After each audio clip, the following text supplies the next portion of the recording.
All right, good afternoon. Let's get started. Um, so this is a talk about a product that our company builds, and what we're going to try and do through maybe the next hour and a half or so is get you to see what all goes into that product. Maybe talk a little bit about the features.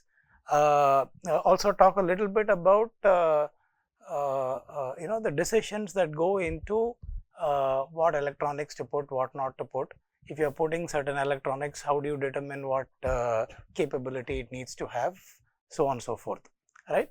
But before we get to the product itself, I just want to talk a little bit about what our company does, so you have some context of, oh, okay, this is what the product is meant to do, right?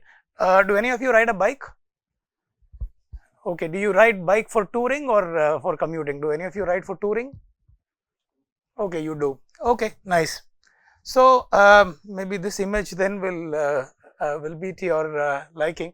So we are a brand that builds for the aspirational two-wheeler rider, right? We build connected communication products, and if you take the product we are going to talk about today, what we call the C30. The C30 is targeted at people that want to stay connected while they are riding, right? Could be, maybe can be in the city also, but is largely intended for places where maybe you don't have necessarily good mobile coverage and you need some other form of wireless telephony or some other form of a wireless communication system that allows you to stay connected, right? This is how the device itself looks. We will get to it in more detail in a bit. It's a device that mounts on the side of the helmet, right? So the helmet, we don't make the helmet, we build something that attaches to the helmet, and you can think of this as the controller, and then the controller is connected to speakers and a mic that go into the helmet. Okay. So that is what we sort of aspire to do as a brand, right? I just want to talk a little bit about how we got here, right? If you if you take a step back, if you think about cars, right? In today's context, it's very difficult to find a car that doesn't have Bluetooth, right? You would be, let's say you go look at any new car that gets launched, and if the person says no, the car doesn't have Bluetooth, is almost like saying no. Just like car has to have tires, it has to have a steering wheel, we think it has to have Bluetooth, it has to have connectivity, right? So if you say, okay, now let's maybe take one more step forward. Let's say we are not just interested in connectivity, we are interested in the larger play of intelligence, right? How much intelligence does a four-wheel vehicle have today? And we've sort of benchmarked maybe something that's leading edge in the world against leading edge in India, and is not way off. I mean, there are things like full self-drive that have made the news internationally, which maybe is not here in India yet. But in terms of connectivity, in terms of visioning systems, in terms of, let's say, blind spot detection, in terms of collision detection, lane assist, a lot of those capabilities exist in India today, right? What is interesting is, if you think about what is foundational to building all of these capabilities, right? What do I have to have first before I can build all of this? The thing you have to have first is a connected car. Only if you have a connected car can you say, okay, I have something that is a central processing system. It is connected to so many different sensors, and each of these sensors gives the central processing system some information that it can act upon, right? So the connected car was the first step that then helped create this very big software on wheels industry that we see today. And a connected car, I think, came in the 60s, if I'm not mistaken, right? The first car that had some sort of connectivity was about 40-50 years ago, right? So our premise, so to speak, is okay, that is fine for the for the car. What happens for the motorcycle, right? And here again we can sort of do a very similar comparison. So we start with something that is leading edge tech in the world. So if you take like a Ducati Multistrada, a Ducati Multistrada comes with very complex connectivity capabilities, right? It has collision detect, it has blind spot detect, it has the ability to give you lane information. Then it allows you to listen to music, make phone calls, so on and so forth. But it's a very complex connectivity system that's not too far off from a car's advanced communication system, right? And if you look at the Indian context, the connectivity in two-wheelers is maybe not caught up as much, but it is starting to. So if you take any electric scooter today, it will largely be a connected two-wheeler, right? Or if you take you take a Royal Enfield Himalayan, for example, which is and Royal Enfield is a very classic brand. They are not you don't associate them with software and right, you don't make that connection. But even the Himalayan is a very connected two-wheeler, right? Actually, Himalayan, if you look at it, the way they've integrated maps into the motorcycle is fascinating to see, right?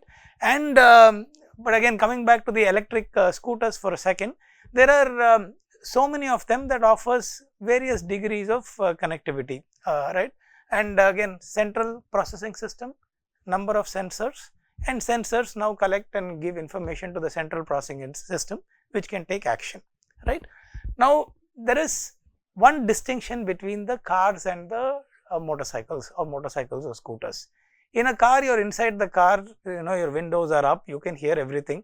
So there is nothing else that is needed. It's just you, the phone, and the car. That's it, right? Whereas with a motorcycle, that's not the case. If the motorcycle or the scooter were to announce something while you're riding, you're not going to be able to hear it, right?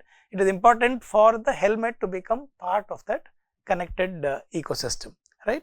So if you now look at the rider's world. So now with that intro, let's branch into the rider's world a bit. If you look at the rider's world, there are maybe three systems that the rider is interested in connecting to. One is the connection to the phone. Let's say you want maps, then you have to be connected to the phone to get maps, and you can build various range of use cases that that are a result of being connected to the phone. And then if you are given that you are riding a motorcycle or a scooter, you will want to be connected to the motorcycle or scooter. So if you look at even just the displays that come on these vehicles now, those displays have gotten a lot more intelligent, right? But it still takes you that couple of seconds for you to take your eyes off the road, see what's on the screen, make sense of it, right? But now that at least the step of getting the intelligence up to the screen is there, there is the question of how do you get it to the rider in a easy manner, right? And finally is the helmet, and the helmet is important because your ears, your mouth, everything is inside the helmet. So if at all you want to engage with the motorcycle or with the phone, you can do that only inside the helmet because your sensory organs are inside the helmet, right? So it is important now that whatever solution we build, be able to connect the rider with all three of these things. So it has to connect the rider with the phone, it has to connect the rider with the vehicular gateway or the vehicle, and it has to connect the rider with the helmet, right? So that is sort of what we've built, but this is still a basic form of the solution itself. So think of this as a necessary but not sufficient type of condition, right? I mean, if you don't connect these things, then the solution is very primitive. So now let's sort of stay on that sentence for a line, right? For a second, right? So suppose we only offer, let's say we offer only this much connectivity, there is still much more that can be offered to the customer. If we don't do even this much, then what we are offering is very basic, and somebody might be okay with that. But it is important to be able to say, okay, these are all the possible connectivity scenarios. How do we now segment our product across these connectivity scenarios, right? For any business that is looking to make money by selling to customers, you have to do that analysis of saying, oh, this is maybe the right product for this target segment. This target segment is willing to pay so much. This is the feature set that they are interested in, and from whatever I have figured out technically, this is the right match of features to price to experience, right? So what we've tried to do is come up with that partition where we can say, okay, now we are interested in connectivity, but can we offer it at different levels? So at a very basic level, is, I mean, you imagine somebody who is a delivery executive, right? For him, he is not really interested in connectivity to the bike. He is not interested in talking to other riders, etc. What he doesn't want to do is miss something that is coming on the phone. And I don't know about you, but I find it very frustrating when I am driving and I see all of these guys constantly looking at their phone, right? Because you worry that you will hit one of them. And I think connectivity is a technology supported solution to that problem, where if at all there is an alert, let's say you're even looking at your phone for directions, maybe you don't need to look at it, it can announce it to you, right? So the level 1 is the connection between the rider and the phone, right? Where the use cases are listening to music, getting phone calls, navigation and voice assistance, right? So these 4 things are the use case for the most basic product, right? Now you say, okay, let me build it up little more, right? And I have now a connected vehicle, right? So imagine this use case for a second, right? Let's say I'm riding, I think, okay, maybe I went over a nail or something, right? And I want to know what the tire pressure in my rear tire is, correct? Suppose I want to know that. One option is to say I will pull over, then I will get down, I will see what has happened to the tire, etc. But if I have a TPMS or a tire pressure monitor on my rear wheel, now maybe I can invoke the voice assistant. I can tell the bike, can you tell me the rear wheel's tire pressure, and it can announce it to me, right? So suddenly that experience becomes much easier for you. There's no anxiety, there's no tension. Any information that you want is available to you when you want it, right? And that's really the intent of most products, right? It is to say customer at the center, any service is available to the customer on demand. So that is one case. The other case can be fuel low, charge low, right? Or let's say you get a phone call, instead of taking your hands off the handlebar to push something on some device, what you can do is you press a button on the handlebar and the phone call gets answered, right? So now there is a 3-way connection between your vehicle, the rider and the phone, right? So these are all use cases that we consider as level 2, and electric scooters are actually very, very good candidates for solutions of this class, right? Then we have level 3, where now you maybe imagine something for a bit here. So let's say all of you would have gone on car road trips, right, with people, right? So when you're going on a car road trip with somebody, you're listening to the same music with them, you're talking to them as you go, right? Now when you're on a bike, you want the same experience, because some of the trip is about the destination, some of it is about the journey, and you don't want to stay disconnected through the course of the journey. And in some cases people just ride to some place and ride right back. So it's the journey that is the most important part of the trip itself, right? So level 3 is where we say, okay, if you have a pillion rider, maybe you can share music with that pillion rider. Maybe you can talk to that pillion rider without any hassle. So you don't need to shout, you don't need to turn back, nothing. Even if there's wind noise, there is an algorithm that will cancel wind noise, so on and so forth, right? And level 4 is where we say, okay, it's not 2 people, maybe it is 5-6 people. They are not next to each other, they are maybe spaced a kilometer apart, couple of kilometers apart. How can we still keep them connected? That is level 4. So now imagine that same road trip experience with a car. You say, okay, maybe the car has 5-6 people who are in the car. The experience is the same, right? Any of them can connect to the car and play music, and you're talking as music is playing, right? And you want that same experience when you're riding as a group. And when you're riding as a group, somebody might be half a kilometer ahead, somebody might be half a kilometer behind, but you still want that experience to not drop, right? So that is level 4 for us. And the product we're going to talk about today does most of what we have defined as level 4. Some of this is forward looking in the sense that these are things we will offer in next generation products. What we are going to talk about is a product we built 2 years ago. So to that degree, some of it is in the past, right? But we are going to talk about a level 4 product today, which is the C30. So before we started, one of the things we did was, okay, you know, who else does this? Is this market, is this product available already in the market? What capabilities does that product have? Some sort of a market study, market analysis, right? And in this space, India itself doesn't have people who build it, but this is fairly popular in North America. It's fairly popular in Europe, in Japan, Australia, etc., where there's a company called Sena.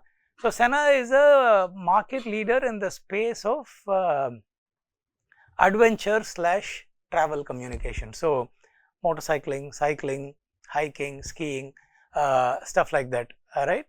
In all of these spaces, they offer the kind of solutions that I talked about, a level 4 class solution in these spaces.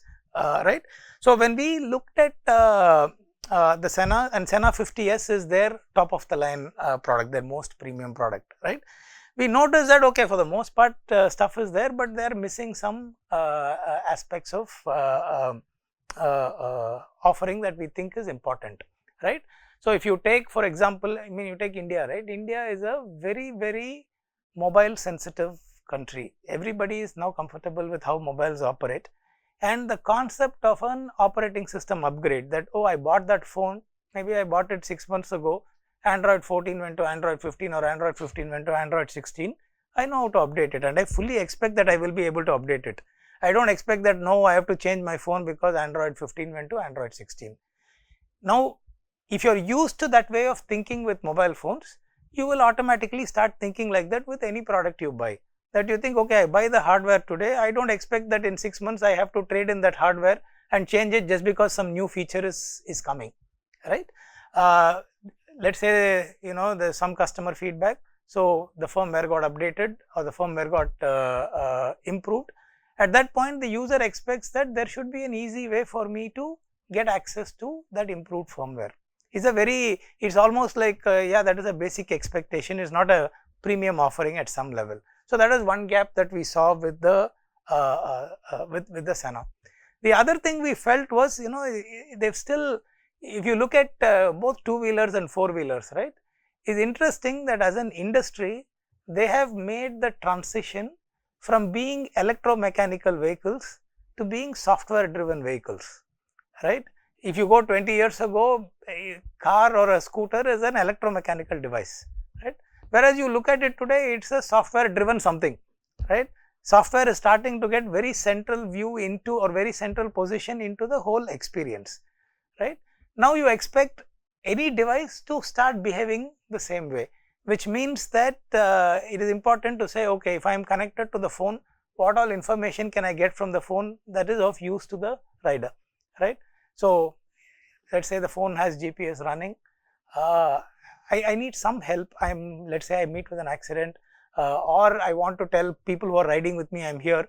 There should be an easy way for me to do something that is triggered by location, right? Maybe I can still open Google, I can say share my location, I can open WhatsApp, do share my location, but these are not very neat for other use cases, right? Where if I say, okay, oh, I saw something interesting, I'm going to record a note to myself, I want to geotag it. There is no neat way to do that today.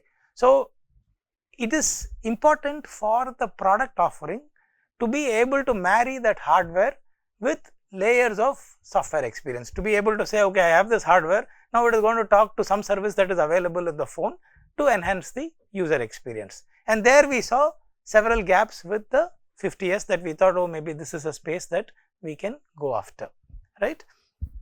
So the other thing we did was, we said, okay, how much does this really cost? So the Sena 50S sells for about 35,000 rupees, right? And our motivation was, no, maybe, you know, India to US purchasing power parity is maybe 1:3. So if it is 35,000, then maybe 35,000 by 3 is a good target for us to go after. So what we wanted to do was to see whether we can build a 11,000 rupee device that is feature equivalent to this 35,000 rupee device, right? So we had an understanding of what all we wanted to offer, and we also had a sense of at what price point we need to be able to do it, okay?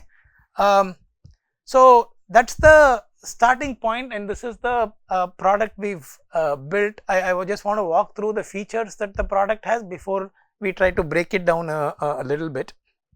We call it the C30. The C30 can connect to your phone, it can connect to your two-wheeler, it can connect to the pillion, and it can connect to your riding group. It allows all 4 types of connectivity. It has sound by JBL, so the listening experience is very premium.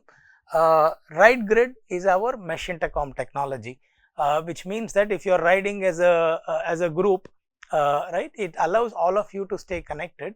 And you can imagine this for a second, right? Let's say 5 of us are riding, we are all connected in some way, and suddenly one of us goes out of range. Finally, it's a wireless communication network, right? You don't want the communication network to immediately break down because one person went out of range, or for some reason they turned off their device.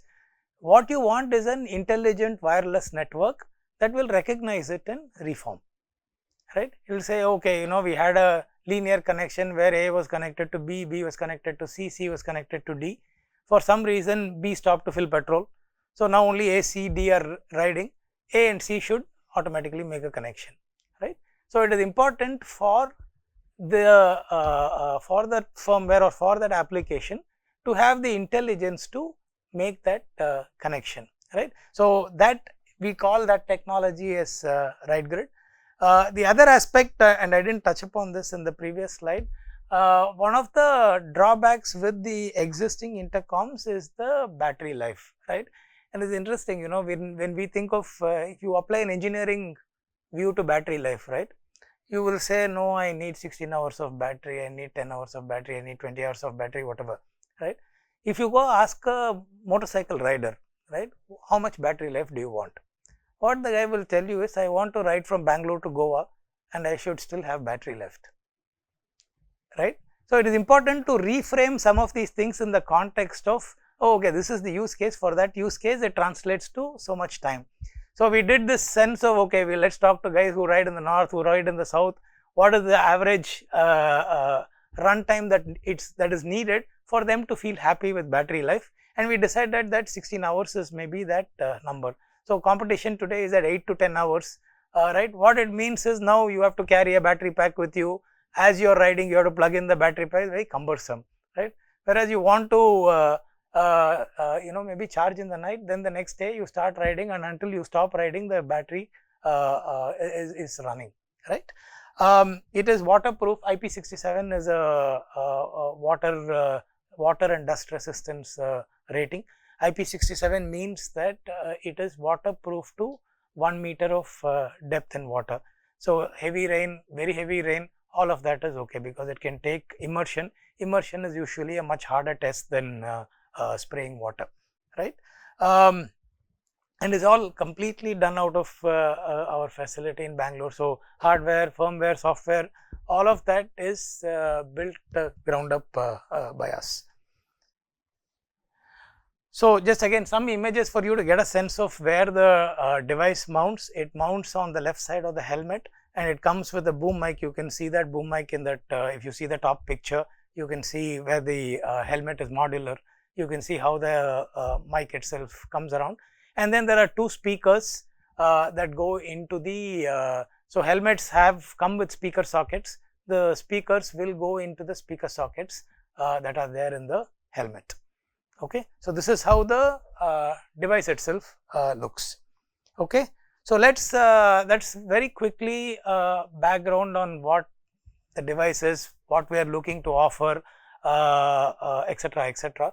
Right now, we'll try to break it down a little bit, maybe get slightly technical. Right, so okay, let's go here. So let's go back to, I told you that it is a level 4 device, in that it has 4 possible connections, right? It has a wireless connection to the phone, it has a wireless connection to the two-wheeler, it has a wireless connection to the pillion, and it has a wireless connection to your riding group, right? So how many radios do we need? Each radio is what allows you to have a wireless link, right? So one of the questions that follows is, okay, do I need 4 different radios now, since I have to maintain 4 different wireless connections, right? I need a Bluetooth radio that will connect to the phone.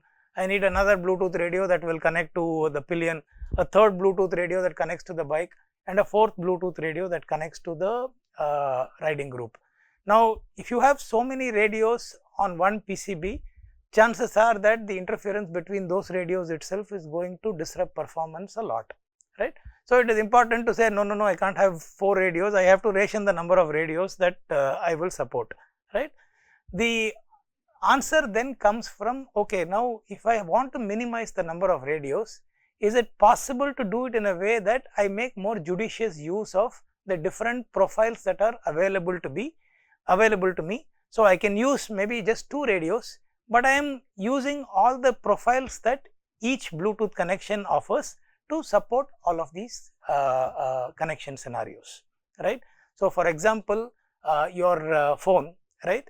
I mean, if you, let us say you have a headphone, a smartwatch, some other smart device, now your phone is connected to all of them, right.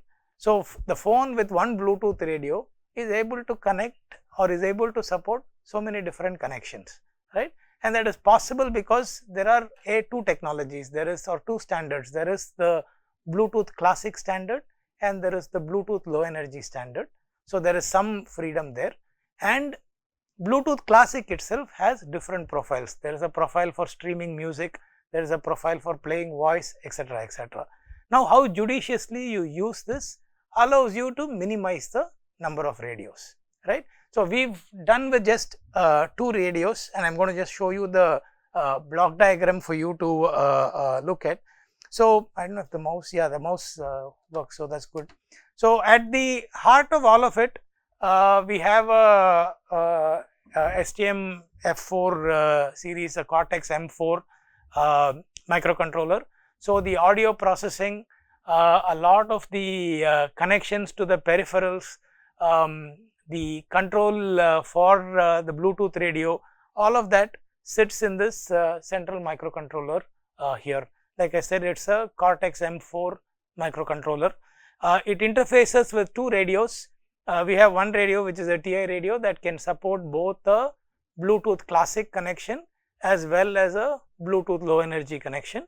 And then we have a second radio which is based on a Nordic SoC, right. So, it has a controller SoC, and then it has something called a front end module. A front end module is a power amplifier plus low noise amplifier, and a front end module is needed because you know, we talked about range, right. It is possible that somebody in your riding group is half a kilometer ahead of you, and they still have to be, the signal still has to be able to reach them.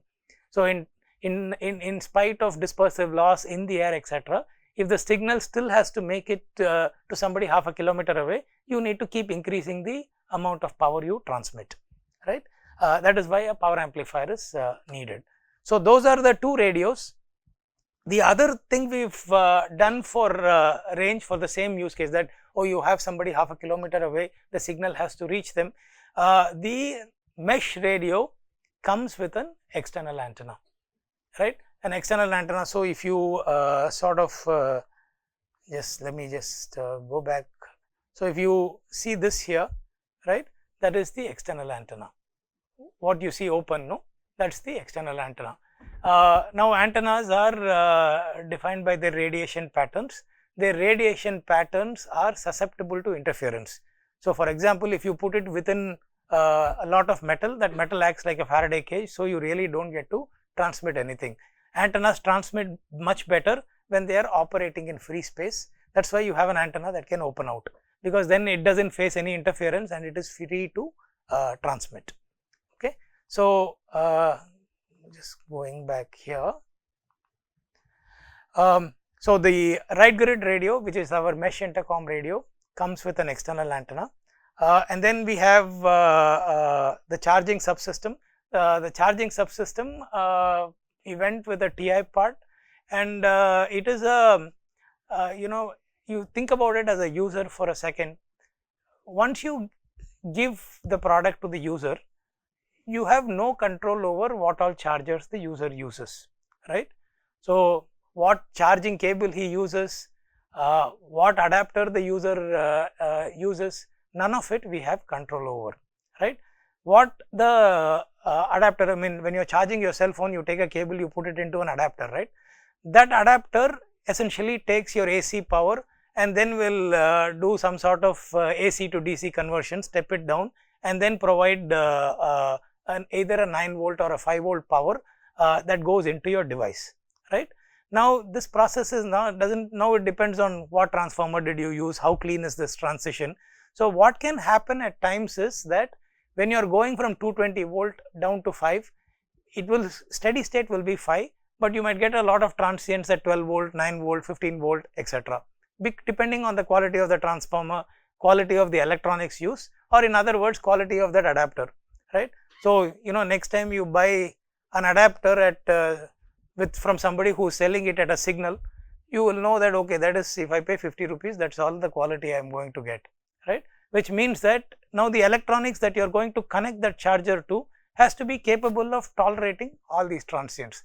So okay, it will go to 5 volt, but before that it might linger at 20 volts for a while, and which means that the chip needs to be protected against a 20 volt transient, right? It is not designed for 20 volt, but it is designed to tolerate a 20 volt transient, right? So we went with this BQ24040 because it comes with that capability, and this is connected to the kind of chip selection you make. So when you, let's say you go on Mouser or you go to DigiKey, you search for a battery charger, right? You will find maybe 100 different battery chargers, right? Why can't we pick just any of them? The difference comes in subtleties like this, where you can say, okay, even if I say, okay, I will go on Mouser.com, I will search for battery chargers, I want 1 ampere charging current. Okay, I narrowed it down to maybe 20 different choices. What is the level of protection for the battery? Suppose the battery heats up and it has a temperature sensor on the battery to signal it. Can the charger understand that signaling, right? Because when you're charging, and you might have noticed this, right? Your phone tends to heat up when you're charging it. Charging action is when the battery gets hottest, and good batteries usually will have the ability to trigger themselves off when temperature exceeds a limit. What they can also, very good batteries can signal that to the electronics to say that actually, I'm measuring the temperature has now crossed 55 degrees or something, so do something about it, right? And these go into the decision of the charging subsystem. So anything that works with an external environment that the user is actively going to interact with, where we have no control over what the user is going to do. See, on the other hand, if you take audio for example, we are supplying the speaker, we are supplying the headphones, the mic, right? So there is no risk. We know that into that socket, what is going to go is only the device that we gave them, right? It's not like the user will get his own speaker and connect it, that risk is not there. But with the charger, that risk is there. I mean, you can connect any charger, any adapter, and it is important to protect against that. That's the reason we pick somebody like TI, where we know a lot of high voltage protection. It's analog that you can count on a lot, right? And then we have the user interface subsystem, buttons, LEDs to alert the user what state it is in, etc. And we also have a 1000 mAh lithium ion battery, right? So this is the overall system, right? Not very complex. Hardware is maybe few decisions with respect to, do we need an M4 Cortex processor? Should it be M7? Is just one core enough? Do we need multi-core to be able to run multiple applications? And then, is the should we go with the NRF 52840? Should we go with the NRF 5340? Those are the class of decisions that need to be made at this point in time. But they come down to, okay, this is my spec. For this spec, if I now go for an overkill and say, okay, I won't do an M4, this is an F4 series microcontroller, right? We could also do a H7 series microcontroller, which is 40% more expensive. So it comes down to, okay, we need to sell that product at 11,000 rupees. For us to be able to sell that product at 11,000 rupees mandates that we be very sensitive to the price of the components. That comes down to, okay, if we have 125 DMIPS, can we be sure that within that 125 DMIPS, we can optimize and build everything that we need to build. So our audio processor, which is a noise reduction algo, whatever coding, decoding we need to run for the audio, the Bluetooth controller, all of that need to operate within this MIPS budget, right. So, that is the block diagram itself. Then comes the, so before that let me show you a little bit more about the product. So, this is how the product looks when it is opened up. It is a, so the size of the product is pretty much set by, I am wearing gloves. While I am wearing gloves, I need to be able to access buttons, and I need to be able to do it without looking at the buttons, because I am riding. It's not possible for me to spend too much time fidgeting around. Button access has to be very simple, right. So, that already means, okay, once you wear a gloved, once you have a gloved hand, it means that the product has to be a minimum size for it to achieve that purpose. And then with once that size is set, it sets the size of the PCB's aspect ratio, right. And then within that PCB is where all the components need to go. It is a 4-layer PCB, again not very complex. Right, the battery is a 1000 mAh battery, and we will come to the battery itself in a bit. It has 2 ports. One port is a USB-C port for charging, and the second port is a, when we talked about audio, I told you that the headset and the mic we supply. So, what that connector is our call to make, because both ends of the connector is coming from us. We went with micro USB because it is cheap and easy to put, right. So, just looking at the PCBs at little more depth, these are the 2 sides of the PCB. So, you can see on the back side of the PCB or the front side, depending on how you see it, you can see the button interface. So, you can see the 5 button interface here, and then there are some LEDs that are somewhere here, right. On the back side, this is the trace antenna. It's an inverted F antenna tuned for 2.4 gigahertz. That is for the Bluetooth radio. So, I told you we had 2 radios, one of them had an external antenna. This is the one that has an internal antenna, and there are the connectors, I think is, yeah. And coming to the chips themselves, we have the microcontroller in the middle, because that is still the central system that talks to everything else, and then we have the 2 radios on either side, so that there is also some protection against interference from one to the other. Right. So, there is the radio, and then there is the radio path to the antenna. Likewise here, there is the radio and the front end module. The audio subsystem itself is closer to the connector. Okay. So, this is the subsystem drawing. So, with that, let us maybe get little more technical, right. So, why 1000 mAh battery? Why not 500 mAh? Why not 200 mAh? Why not 800 mAh? Right? Because as you can keep increasing the battery size, but as you increase the battery size, your product keeps getting bigger and bigger, and larger batteries are also more expensive. They take longer to charge. There are several cons to going with a larger battery, right? So, it comes down to this: when you build an audio subsystem, or when you build a product that has audio, invariably it is the audio that takes a large fraction of the power. So, you start by estimating how much power is the audio taking, right. That is the first step. So, you are all electronic design students, right. So, you have done one signals class, no? Not yet. Ani told me you have done one. So, basics, okay, this is basic only. So, let us see. So, this is the question, okay. We have to deliver 30 milliwatt of audio power to a 32 ohm headphone load. Headphone load you can think of as a resistor. So, headphones, if you want the equivalent circuit for a headphone or a speaker, the equivalent circuit for a headphone or a speaker is a resistor. In our case, it is 32 ohm. If you have one of those big boom speakers, that could be 4 ohms or 8 ohms, right. So, let us say we are delivering 30 milliwatt to that 32 milliohm load, 32 ohm load, and we are delivering sine wave, right. What is the RMS value of the current?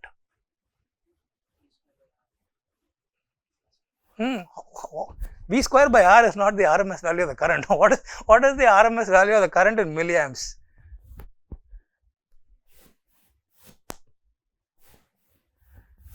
It's interesting that sometimes we think that a job is very disconnected from what we learn, right. We think, no, that is some other world, that is industry. what we study is some other world, right? But invariably what makes good products is the ability to apply fundamentals repeatedly, right? If you can bring it down to, can you bring something down to first principles and say, yeah, this is what is happening, and then you apply that thing over, thinking over and over again, is when you will get a very optimized product, right? Okay, V square by R, you have a number? 0.3 what? 0.3 milliamp. No. You get marks for effort. Okay, you should get 30 milliamps, right? So V square by R is 30 milliwatt, correct?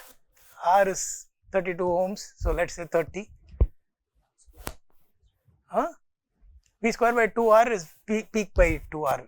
V peaks, okay, you did I square R. Okay, I square R is 30, but it's not 30, right? It's 0.03 because you should be dimensionally consistent. Then you will get 30 milliamps. So I will let you will get 0.1. 0.1 is, if you take square root, you will get 30 milliamps, right? So 30 milliamps is the RMS current, right? Now 30 milliamps is the RMS current. What happens is, the way these amplifiers are designed, they are called class G amplifiers, which means they have both plus and minus supplies. So you have a plus supply, you have a charge pump that generates the minus supply.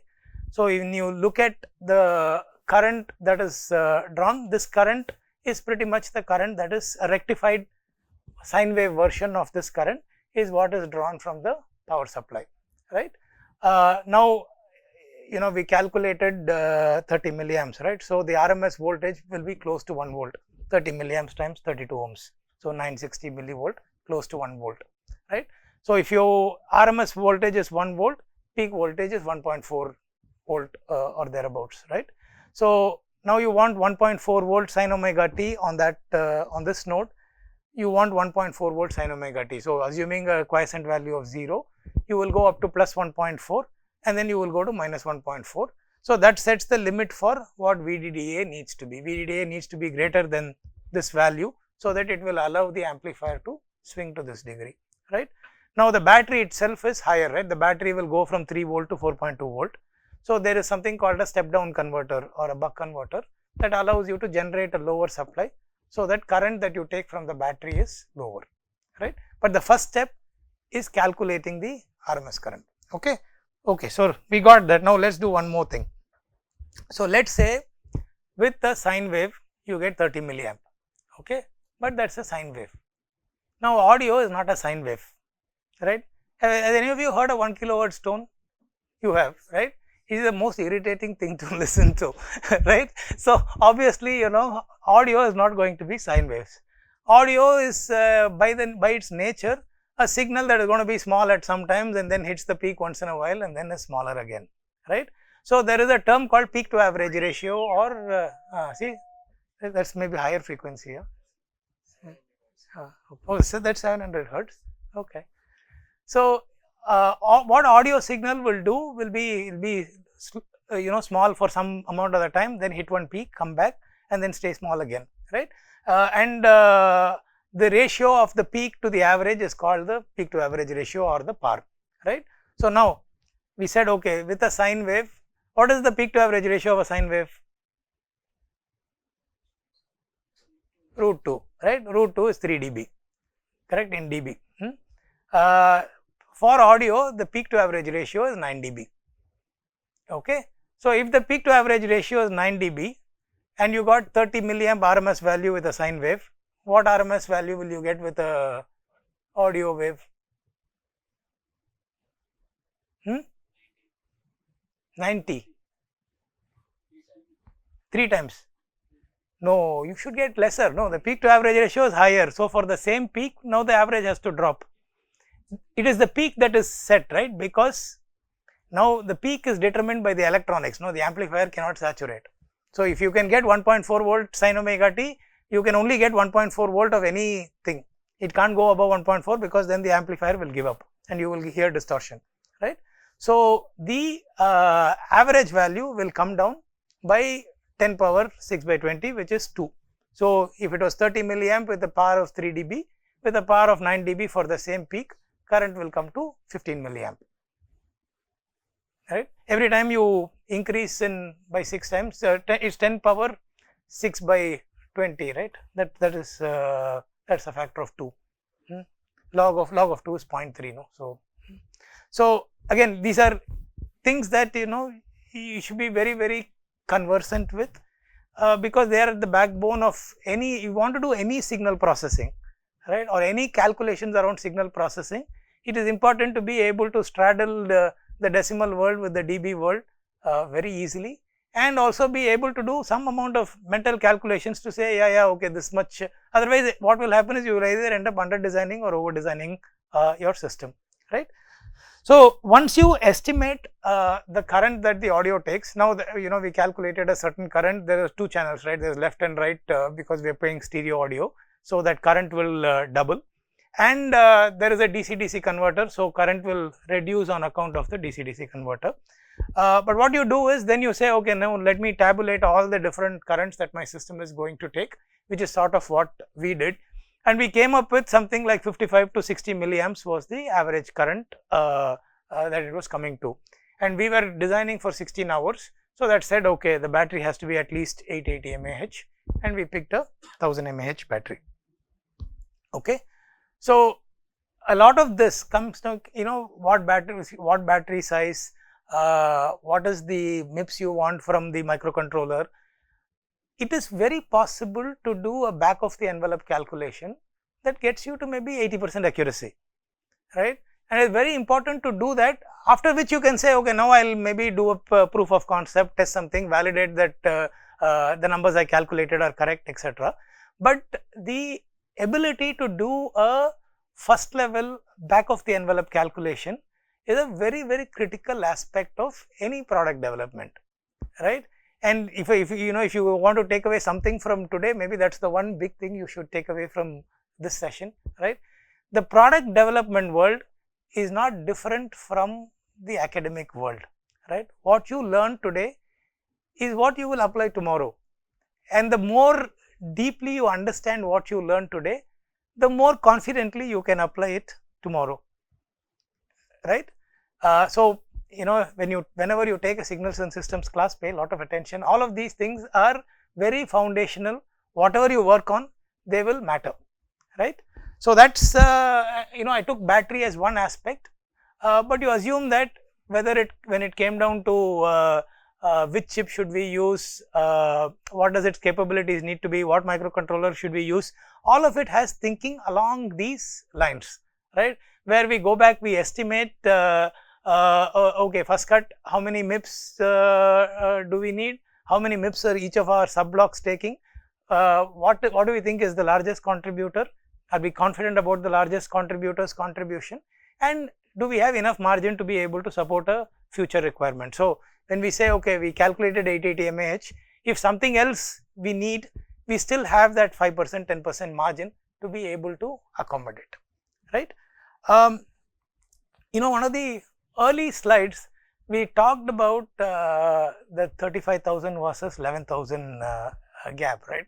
So how do you build something that is feature equivalent, that is pretty much the same quality, but at 1/3 the price, right. That comes down to the engineering choices, right. So I just want to highlight some of the engineering choices that we've made differently, right.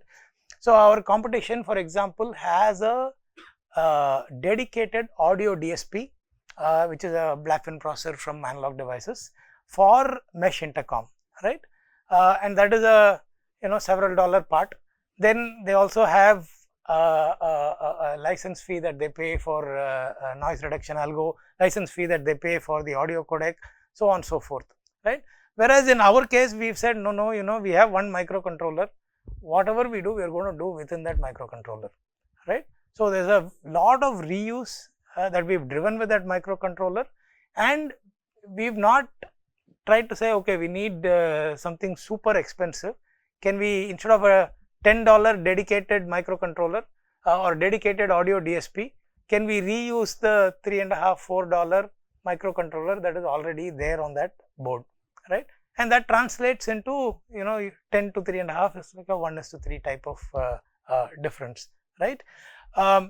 The other aspect of frugal engineering or keeping the cost down is the amount of bandwidth that's gone into firmware development. So if you take, for example, okay, I want to build some wireless communication standard. I want riders to be connected to each other.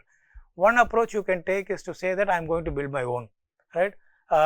Because what is available today doesn't exactly meet my requirement. So I'm going to build my own wireless network because it is only my devices. It's my devices talking to my devices. So I'm well within my rights to make it completely proprietary, build every layer of that experience. The problem with that is the R&D commitment to go make that is very expensive, right? Because there can be use cases where, let's say, when you have good signal to noise ratio, no problem, the packet will get decoded correctly, symbol will get decoded correctly, there is no loss of information. But when you operate in a low SNR scenario, what happens is that now you take a protocol like BLE, which is now seen billions and billions of devices. The way a low SNR condition is optimized is much, much better. So there is the reliability that comes from that protocol in terms of saying, okay, there are all these corner cases I need to worry about. Now, if I am going to build it myself, is for me to go solve each of those corner cases. If I am reusing something that's built, then I can lean on what's already been done, right? So I'll give you a parallel. Suppose somebody comes to you and says, I am going to build my own voice assistant today, right? Your natural reaction will be, no, you should just use the Google Assistant or you should use Siri because it's already trained over billions of voice samples and there is no way a new voice assistant is going to have that level of capability, right? Because it is not just the technical problem of saying, okay, I know I'm going to do this natural processing or whatever, right? There is one layer of training, there is the layer of quality, there is the layer of repetitive testing, all of which come when you say, no, it's been done over billions of units or billions of users, right? So we took the path where we said, we will not build our own wireless communication technology. What our user cares about is the application layer. So if you take any communication technology, there is the application layer. Below that, there is the protocol layer, right? So what we have done is we said we will reuse the protocol layer from something that is open source. So BLE is open source, proven on billions and billions of devices. So we will reuse the protocol layer from there. We will build only the application layer. Whereas what our competition did was build both the application and the protocol layer themselves. So it has more dead spots, it has more challenges because the problem is very complex that somebody solved for free for us, right? So they get the quality problem that they have to fight with and they've ended up spending a lot more than we spent, right? So it is important also to make some of these decisions. The natural reaction for an engineer is to say, no, I want to build, right? It is important to be able to hold that back and say, no, I want to deliver a certain experience to the customer. That is my first goal. Now, if reuse allows me to improve that experience, that is the path to take. It's not necessary that everything I have to build, right? I should be open to say, no, somebody else has built it, I am just going to deploy it, that's all, right? My uniqueness comes in the upper layer where I am unique in terms of the experience I offer, right? So it is important to have that openness of mind in making that decision because it translates both as a better experience for your user and a lower price for the user, right? So I mean, just go back to the voice assistant for a minute, right? If Alexa, between Amazon, Google and Apple, they are investing tens of billions of dollars each year, then you will say somebody else invested for me, I will just take the result of that investment. It's a far more sensible thing to say than say, no, I will go say I can't put 10 billion, I will put some $100,000 and try to get the same result. It's obviously not going to happen, right? So it is important to make these sensible judgment calls when it comes to product development. Okay. So what we will do is maybe walk through some we haven't really talked about software yet. Let me walk through some aspects of software development in the context of integration, right. We talked about multiple Bluetooth standards. So, the product we have connects to the phone over a BT classic connection, through which it exchanges music, it exchanges voice when you get phone calls, etc. It also in parallel has a BLE link, and the Bluetooth low energy link is used to exchange data. So, let us say I have a update on the firmware, the user can swipe something on the app to update the firmware. That is possible because the new firmware binary is on the mobile app. Over the BLE link, it goes from the mobile app to the device, right. So, same way there are a few other applications, and we will maybe talk about them over the next few slides, but the ability to have a data layer that coexists with an audio layer means that now the phone can play a far more active integration role, right. There are services on the phone that you can extract far better. Okay. So, okay. The other thing we've also done is this location sharing that I talked about. So, now let us say okay, I am anyway connected to the phone, I have GPS information. What all can I do with the GPS information? Because the phone's GPS is anyway on, because the Google Maps will be on. So, phone's GPS is on, I have access to GPS data, what all can I do with it? Let us say that is the high level question, right. Now, when you are riding, right, when you ride at 60 kmph to 100 kmph to 120 kmph, the level of noise keeps increasing. Your engine noise is higher, the ambient wind noise is higher, right. So, the total interference to your experience increases with speed, right. So, you can say okay, then what I will do is I have GPS coordinate, from GPS coordinate I can estimate speed. Based on speed, I will now change the volume, right. I do not need a separate sensor for it, I do not need anything of that sort. All I need is some processing on the app which takes GPS coordinates, uses GPS coordinates to calculate speed. I am doing that instantaneously, then maybe some amount of averaging that gives me a sense of speed. Based on speed, I go change the volume. Because you imagine this, no, let us say you are riding fast, then you come stop at a signal. At that point, you do not want the noise, the audio to be very loud. Then again, you have to fidget with it, go reduce volume, very irritating to do. If it had the intelligence to automatically do these things, it will be very attractive, right. We use GPS from the phone to be able to do that. Okay. So, this is one example where the firmware and the software coexist. So, it is the software that is doing the GPS work, estimating speed work. It is giving that speed information to the firmware, which is in turn controlling the volume of the audio, right. Then we also have a couple of other examples. So, I will talk about WhatsApp messages for a bit. So, we also give people the freedom to auto respond to WhatsApp messages, right. When you are riding, somebody at home might be wondering where you are. That is one of the most standard use cases, right. So, what you want to be able to do is preset on the app saying, if this person messages, just respond with my WhatsApp, with my location, that is all. That is all I know they want also. So, you respond with that information, right. It can even be I am riding now, I will talk to you later, here is my location, right. So, a family member who wants to know where you are gets that information very easily, right. I mean, you can also decide I want to share it all the time, but most of us prefer that some things kept be private, some things be not so private, etc. So, this allows you to say riding is when I really want to share that information. So, the anxiety is taken care of, right. Here again is a case of saying okay, I got some information. There is a if you take Apple for example, Apple has a Apple notification service. So, the Apple notification service, you can't get access into WhatsApp to go read the message, right. But if as long as you have notifications enabled, it will show up as a notification on your phone, and Apple allows you to go read that notification through a dedicated service, right. So, that technology is also part of that, operates as a security layer over BLE, So, it is important to be able to understand the protocol and correlate it with the different services that are available. So, again you get a play between the firmware and the software, right.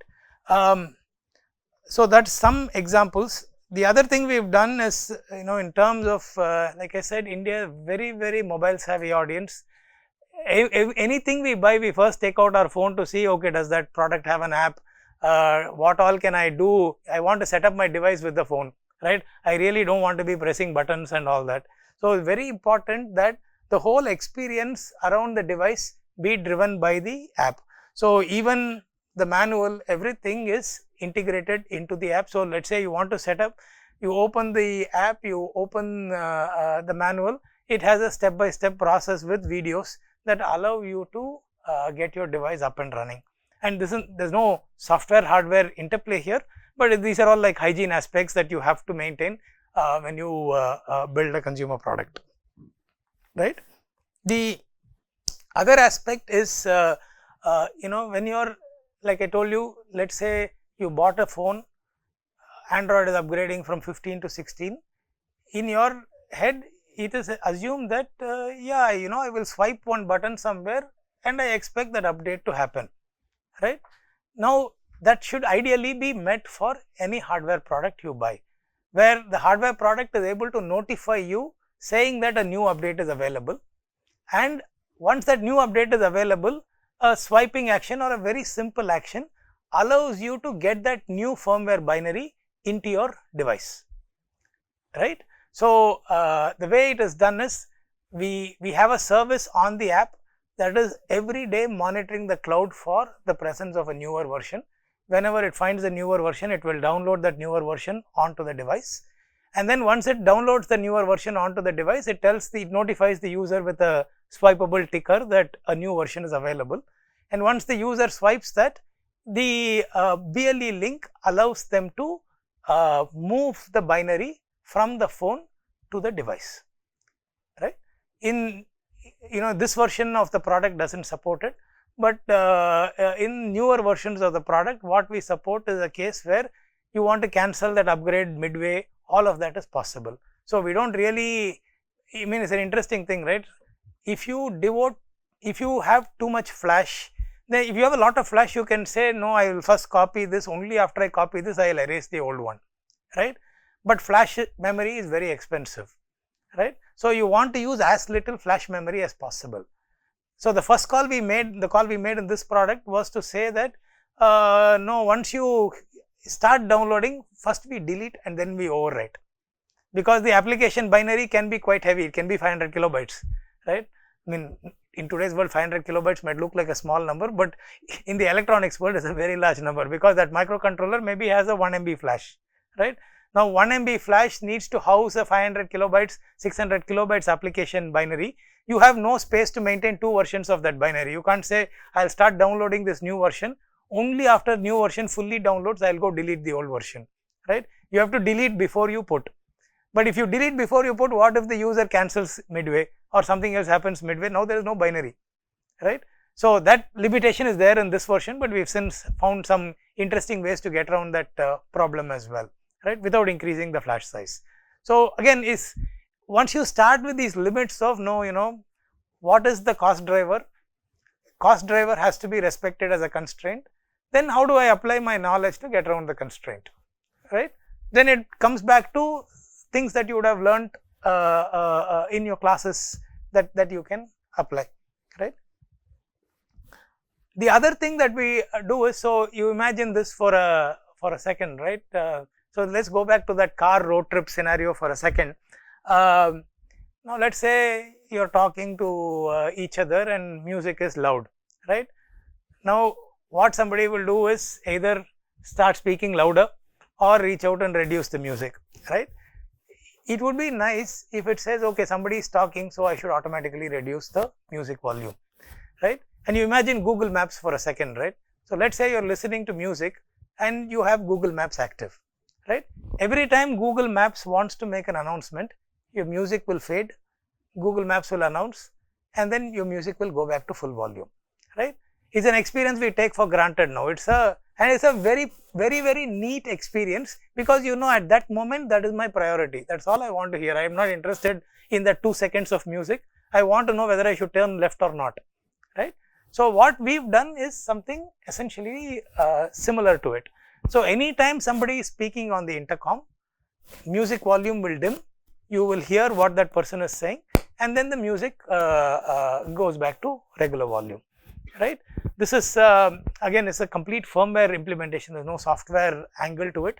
Our algo figures out that somebody is speaking because it is able to monitor the packets on that on the mic path, and mic path or speaker path in case somebody else is speaking, and based on that knowledge we go adjust the music volume, right? So this again is I mean, these are for me interesting aspects of product development, because you start with an experience and you say yeah okay, this experience has to be like this, and then you figure out okay, now how do I convert that to a block diagram that is then implementable, right? Dynamic volume control we talked about. The other aspect of development is verification, right? I mean, you imagine this, right? So let's say you're riding with your friend, okay? You're waiting somewhere in Adyar, and while you're waiting for your friend, your intercom is on, that friend is going to come reach you in the next 10 minutes. Maybe you're listening to music and you're scrolling on Instagram, right? In all of these, for you, these are very natural actions, right? Now, through all of these actions, the system is not expected to misbehave, right? Or you're listening to music, suddenly you open YouTube, you play something else, right? That transition has to be seamless, correct? So how do we now make sure that we are testing not just the hardware device standalone, but we are testing the hardware device with our app along with actions that the user might be doing on the phone, right? So for example, when you are on the intercom and the alarm on the phone rings, right? What should be done? How painful is that experience? How easy is that experience? Sometimes when alarms ring, the phone takes away the focus. So how do you get that focus back? The phones have something called audio focus. Sometimes they take it away, they don't give it back, right? So how do you test all of these things, right? So what we have done is built our own tool and environment to be able to run these tests. So it is not just a hardware level or product level test. It is a product level test coupled with an SDK test, coupled with test cases on top of that SDK that mimic user actions on the phone. So you're running, for example, test cases could be, I'm listening to music, I get a phone call, I answer it, reject it, or I just let it ring. All of these scenarios, what happens? Does it seamlessly go back to music when it is supposed to? That can be something very basic, right? Something more intense can be, okay, I'm doing this while I'm getting the phone call, alarm rings, what happens, right? Or something more intense that, okay, while I'm doing this, the alarm rings, but I'm also having some other window open, right? All of these now become a nested layer of tests that can be run, right? And so what we found is, when we had this environment, right, we would sometimes have users who say, I had this experience, I was riding, this happened to me, and then that becomes a test case we add, right? Sometimes we recognize, oh, okay, there is a corner case we missed because we hadn't tested this case earlier and there's something happening, right? If you don't have an environment, it's near impossible to do that, right? So ideally, the development of a verification environment needs to go in parallel with the product development, right? So the day you start product development, ideally you should start verification environment development, right? And this is the first version of this system, right? We are now building an updated version where we will have the capability. So let's say, for example, we have a wireless communication network, our mesh intercom. 5, 6 of us are riding. Suddenly one guy drops out. You want to know why that guy dropped out.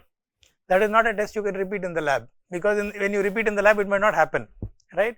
It is important to collect data on the field, on the fly, to be able to say, no, this is what happened, this is why that connection dropped, right?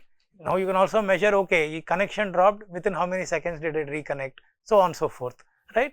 So this first version was a Raspberry Pi based fixed to the desk type of setup, right? the new version we've built is a mobile based, take it with you type of setup. So just like you have a product roadmap where you say, okay, I built the C30, then I built the next generation of C30, so on and so forth. It is important to have a similar product roadmap for the verification platform, where you can say, no, my verification platform is also getting better and better because my product is getting better, product's capabilities are getting better. Obviously, I have to verify it harder, right? The same environment is not going to cut it anymore, right? So that's the other important lesson to take back, that it's not about do design, then do verification, then ship, right? Design and verification have to go like this, right? Otherwise, what will happen is design, verification will keep going on forever. If you do it in parallel, then the verification environment also becomes far more robust and able to handle the kind of test cases you want to be able to monitor, right? In terms of, let's go back to this benchmarking slide. So before we shipped the product, we went back, we said, okay, now let's see where we compare with with the Senna product. The Senna 50S is a very good product, by the way. So I have a lot of respect for their engineering, for the way they built the product.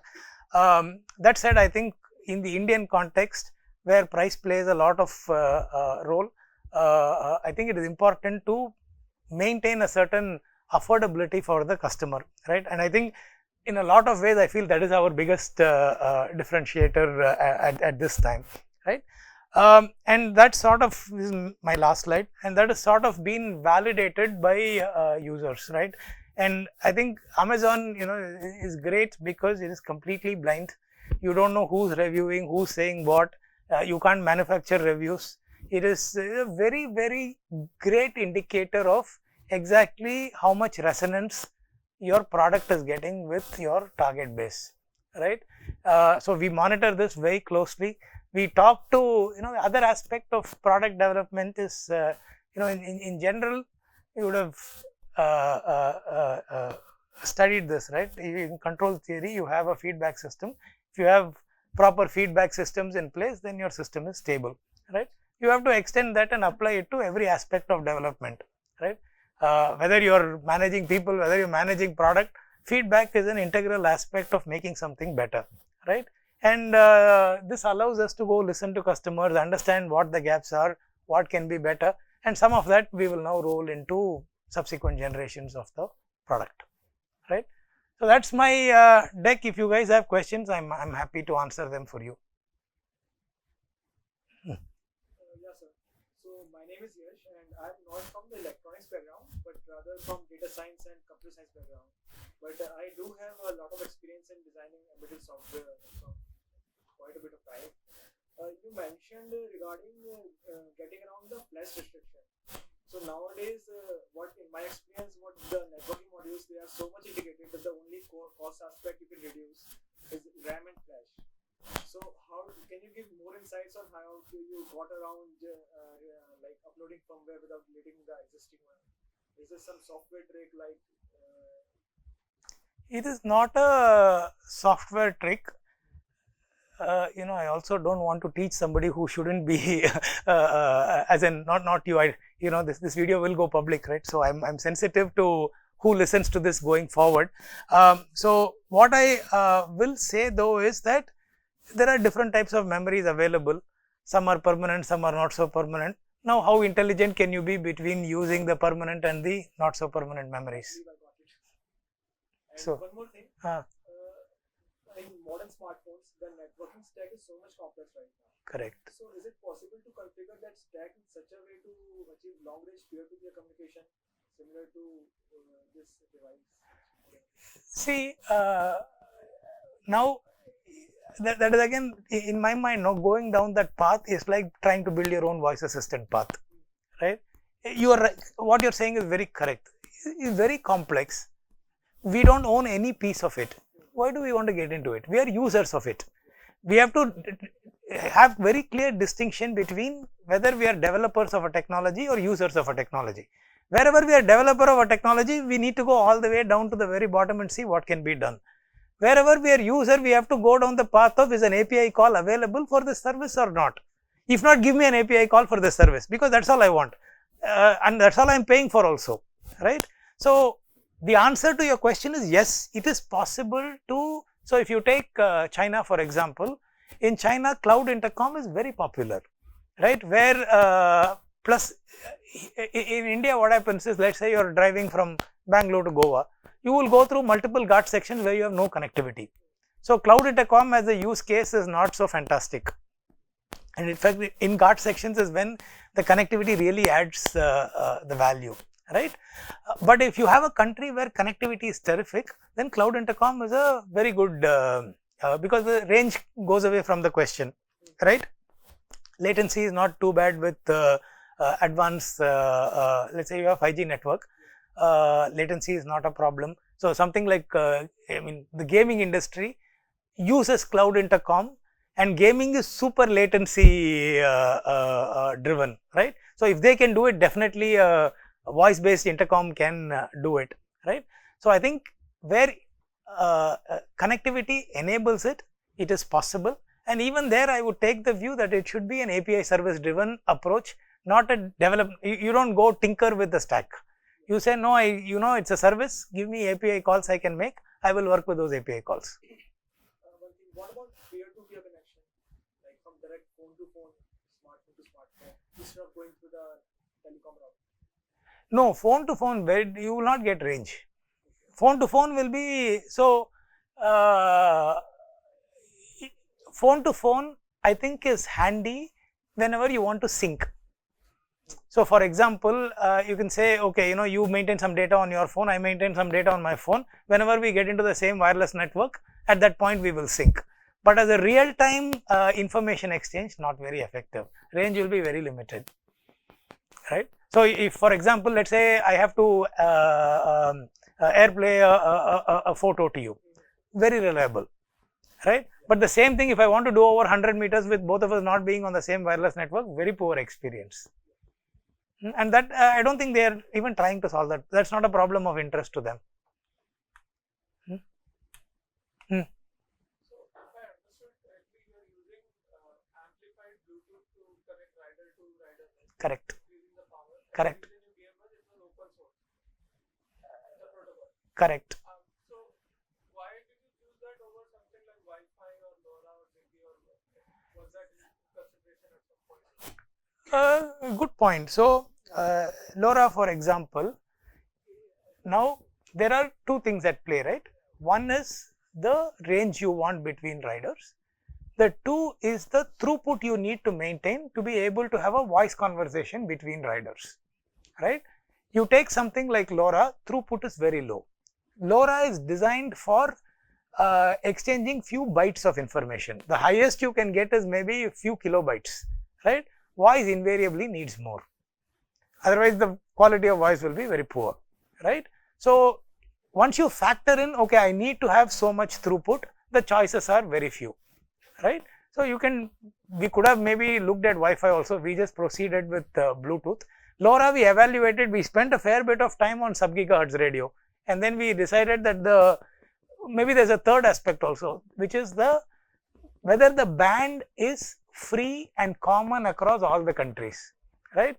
ISM band in 2.4 gigahertz is the exact same band, free everywhere in the world. Now you go to a sub-gigahertz band, the band that is free in one country is different from a band that is free in another country. So now you have to go tune the antenna again. That is one problem. Second problem is, in India, the maximum throughput you can get in the sub-gigahertz band is very low, right? So if you, for a pure hiking application, right, where let's say it's only a beacon service, if I get lost, I have to be able to transmit my location. That sub-gigahertz radios are very popular because you get 10 kilometer type of range. I answered your question? When you're talking about choosing the right microcontroller, nowadays they have become very fast, and their write times have become like very, very small. The PCB routing aspect, like do you do it all in-house to eliminate all the EMI? So we do all aspects of design in-house. So PCB schematic layout is all done in-house. part of the reason we don't do an external flash, that we pick microcontrollers that integrate the flash, is because we worry about any EMI from the read-write process that has to happen between the MCU and the flash. If you have a separate flash, then you have continuous transmission at maybe 30 Mbps, 40 Mbps, whatever rate it runs at, which can now start to cause radiation issues, right? The routing itself, once you integrate the flash, the only routing is the RF routing, right, which you need to worry about. So if you look at the RF routing from the radio to the antenna, very short, very clean routing, that is one aspect. The other aspect is now all of these are powered from the supply, right? So you will obviously get some tonal effects of the current coming through the supply. So supply routing also has to be clean. That's all stuff that we take care of in-house.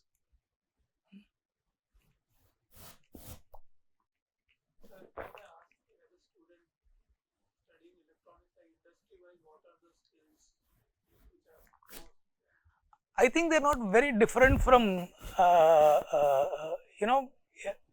whether you want to do a PhD, whether you want to work in the industry. In my mind, the skills are exactly the same. You have to be problem solver, that's all, right? You have to be willing to say, okay, I understand fundamentals. Now, whatever problem you give me, I am going to go apply the fundamentals I have learned to go solve that problem, right? That thread, I don't think changes based on career path. Right? How willing you are to repeatedly apply that decides how far you can go, right? So, if you take some of the questions you are asking, right, in terms of how do I take care of EMI, EMC, how do I take care of routing? Now, I would say that as a student, what you might want to do is see whether you can get access to a lab, run some of those measurements, see if you can get a better understanding of what are radiation patterns. In general, EM radiation is very, very poorly understood. Very few people get it, right? So it's a space, whether you want to go industry or academics, it's a very interesting space to go invest time and say, okay, I really understand antenna design, I understand radiation patterns, I understand compliance to standards, which to me is a problem solver mindset. I would say that is more critical than what you actually learn. I don't know if I answered your question, but I did. Anything else? So you mentioned about using the audio wave using the intercom and the music. What if there are some external noise in the intercom itself? How will you segregate audio like voice with the noise? Okay, good question. So there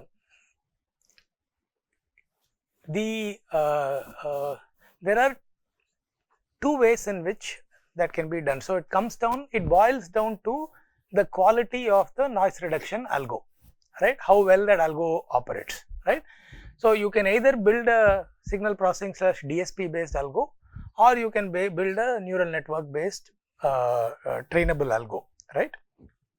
Very high level, what we do is we are constantly running background training to educate our algorithm on what is noise, what is voice, right? Because we are able to say, oh, see, it has this pattern means there is no voice here, so use it to train yourself on the noise, so that when you come with a voice, you can remove the noise, right? So that algo is something we've built, both the training as well as the follow-up segregation. What activity does it do when when somebody is not speaking? How does it train itself? And when somebody is speaking, how can it apply that knowledge to eliminate noise, right? And you do that not just for wind noise, you do that for wind noise, engine noise, whatever truck next to you is honking noise. So all of these aspects of noise, that algorithm trains itself for, right? And there are also more advanced methods. Neural network based models are more advanced. In some cases, what they will do is they will reconstruct voice based on the incoming patterns, right? Where they say, okay, I know this person's voice has this tonal nature, so I am going to look at the incoming signal. Whatever doesn't fit with this tonal nature, I am going to ignore, and then I will reconstruct the signal based on that person's tonal nature. At that point, it is relatively noise free, right? So, and a lot of these are now reasonable starting points are available for solutions like this. So you also mentioned you're using STM32 microcontroller. This is like not any dedicated chip. So what about the market dynamics? Like there was chip shortage while during COVID. How will that impact on the product design? See, I mean, at one level, you don't drive decision making around short term impulses, right? Again, you'll, there's the distinction between an impulse response and a steady state response, no? So these things is better to be low bandwidth system. So impulse, for the most part, you let it go, then they'll come and go, right? I think the steady state response is maybe more interesting to say, is this the right chip for the long term, right? And the COVID thing is maybe a 6-month impact. Product development cycle might be longer than that, and for that short period, you have to figure out something. But that doesn't drive, oh, I don't want to use that chip. And anyway, chip shortage everybody had, so it didn't matter which microcontroller you use. Whatever you had, you would not have, you would have had a 52-week lead time in that peak period, right? But I don't see that playing a major role. I think what is more important is, if you're now, the hardware and firmware itself have so much interplay. So if the design environment is not friendly for you to write firmware, that is a much bigger handicap, right? So the decision on which chip to use gets driven a lot by who offers a good design environment, right? And as an extension, do they think like a chip company or a system company? Because if they think like a system company, they give you all of the collaterals along with the chip, right? As opposed to saying, here is the chip, now you go write whatever you want to write, right? So that distinction, I think that is a more important criteria than whether than things like chip shortage and stuff. I answered the question.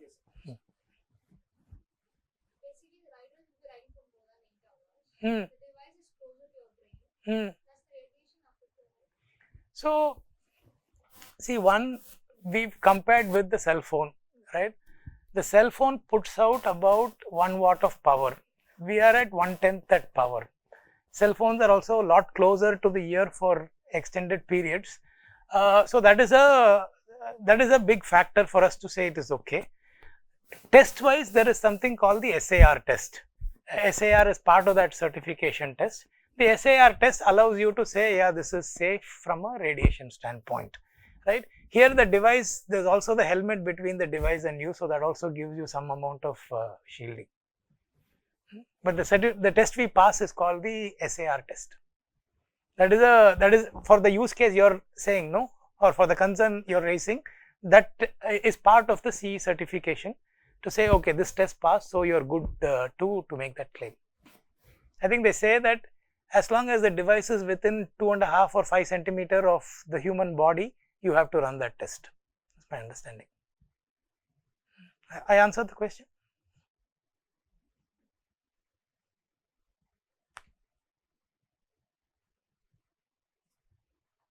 Anything else? Okay, great. Thanks so much, guys. Thanks for all your time.